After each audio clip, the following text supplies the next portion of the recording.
TG Plus News edizione di Venezia, buonasera. Apriamo il nostro notiziario con la cronaca. Nella notte di sabato scorso, a seguito di segnalazione di un furto in atto, i poliziotti delle volanti sono intervenuti a Mestre presso un'abitazione. 3 uomini, infatti, a notte fonda si sarebbero introdotti all'interno di un appartamento. Il proprietario, allarmato dai rumori provenienti dall'interno della sua abitazione, avrebbe immediatamente chiamato il 113, consentendo così ai poliziotti di intervenire tempestivamente sul posto, sorprendendo i 3 presunti autori del tentato furto. I 3 soggetti, tutti cittadini di nazionalità straniera, già gravati da precedenti di polizia per reati di tipo predatorio, sono stati tratti in arresto per il reato suscitato e posti a disposizione dell'autorità giudiziaria. E nella mattinata di venerdì scorso in zona Bissuola a Mestre, gli agenti delle volanti hanno fermato per un controllo un'auto. Insospettiti dall'atteggiamento tenuto dagli occupanti del veicolo, gli operatori hanno provveduto ad effettuare ulteriori accertamenti durante i quali il conducente dell'auto avrebbe consegnato spontaneamente agli agenti una modica quantità di cocaina in suo possesso. Lo stesso è stato segnalato in prefettura per la sospensione della patente. Il passeggero invece avrebbe verosimilmente nel tentativo di eludere il controllo. Raggiunto e fermato dai poliziotti, il soggetto avrebbe assunto un atteggiamento sempre più violento nei confronti degli operatori fino ad aggredirli.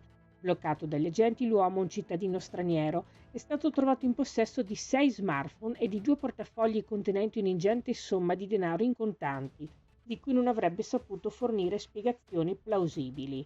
L'uomo pertanto è stato arrestato per resistenza e lesioni a pubblico ufficiale.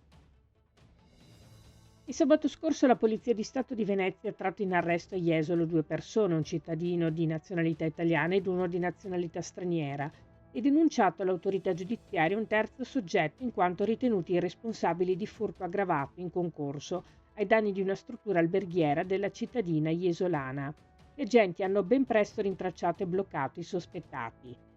In considerazione della pericolosità sociale degli stessi, il questore di Venezia ha disposto nei confronti delle persone arrestate la misura preventiva del foglio di via obbligatorio dal comune di Jesolo per la durata di 3 anni, mentre nei confronti del terzo soggetto è stato emesso il medesimo provvedimento per la durata di 1 anno.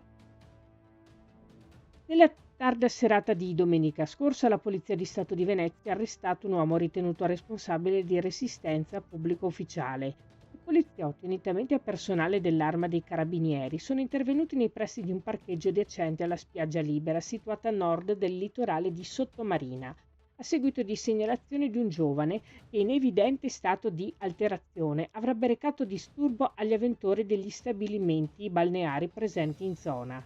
Rintracciato e fermato dagli agenti, l'uomo avrebbe sin da subito mostrato insofferenza al controllo e avrebbe assunto via via un atteggiamento sempre più violento nei loro confronti fino ad aggredirli. A quel punto i poliziotti, dopo aver bloccato il giovane, lo hanno portato negli uffici del commissariato per gli opportuni accertamenti. L'uomo è stato posto a disposizione dell'autorità giudiziaria che in seguito ne ha convalidato l'arresto. Questa era la nostra ultima notizia. Grazie per averci seguiti. Arrivederci.